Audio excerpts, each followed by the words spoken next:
Éducast. Art dramatique, 6e, 5e, Monsieur Collin.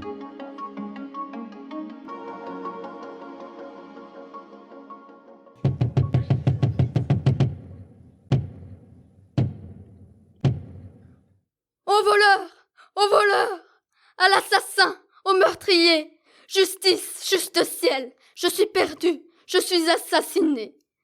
On m'a coupé la gorge, on m'a dérobé mon argent. Qui peut s'être? Qu'est-il devenu? Où est-il? Où se cache-t-il? Que ferais-je pour le trouver? Ou courir? Ou ne pas courir? N'est-il point là? N'est-il point ici? Qui est-ce? Arrête! Rends-moi mon argent, coquin! Oh, c'est moi.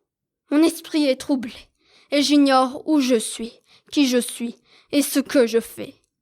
Hélas, mon pauvre argent, mon cher ami, on m'a privé de toi, et puisque tu m'es enlevé, j'ai perdu mon support, ma consolation, ma joie. Tout est fini pour moi, et je n'ai plus que faire au monde. Sans toi, il m'est impossible de vivre.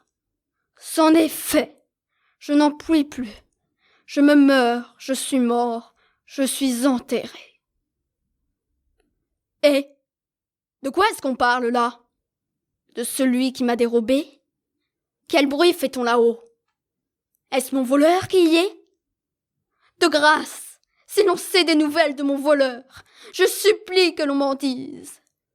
N'est-il point caché là parmi vous? Ils me regardent tous et se mettent à rire. Vous verrez qu'ils ont part sans doute au vol que l'on m'a fait. Allons vite! Des commissaires, des archers, des prévôts, des juges, des gènes, des potences et des bourreaux. Je vais faire pendre tout le monde. Et si je ne retrouve mon argent, je me pendrai moi-même après. Le monologue d'Harpagon, épreuve d'interprétation 6e A, Gaspard Orvillier. Les nuages couraient sur la lune enflammée, comme sur l'incendie, on voit fuir la fumée. Et les bois étaient noirs jusqu'à l'horizon.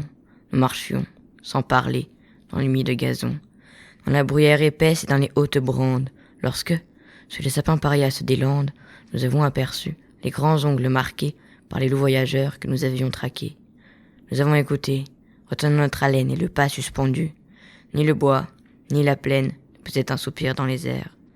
Seulement, la girouette en deuil criait au firmament, car le vent élevé, bien au-dessus des terres, n'effleurait de ses pieds que les tours solitaires, et les chênes d'en bas, contre les rocs penchés, sur leurs coudes semblaient endormis et couchés. Rien ne bruissait donc, lorsque, baissant la tête, le plus vieux des chasseurs qui s'était mis en quête, à regarder le sable en s'y couchant. Bientôt, lui que jamais ici on ne vise un défaut, à déclarer tout bas que ces marques récentes annonçaient la démarche et les griffes puissantes de 2 grands loups cerviers et de 2 louveteaux.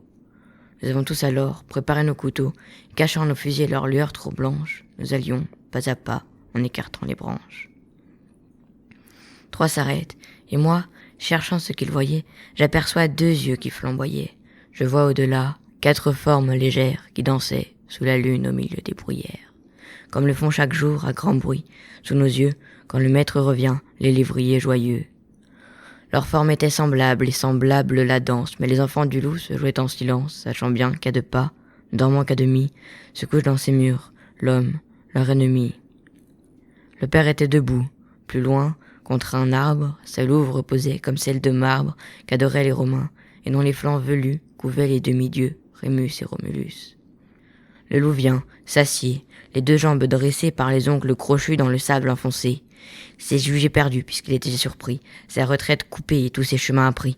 Alors il a saisi dans sa gueule brûlante du chien le plus hardi la gorge pendelante et n'a pas desserré ses mâchoires de fer malgré nos coups de feu qui traversaient sa chair et nos couteaux aigus qui, comme des tenailles, se croisaient en plongeant dans ses larges entrailles jusqu'au dernier moment où le chien, étranglé, mort, longtemps avant lui, sous ses pieds a roulé.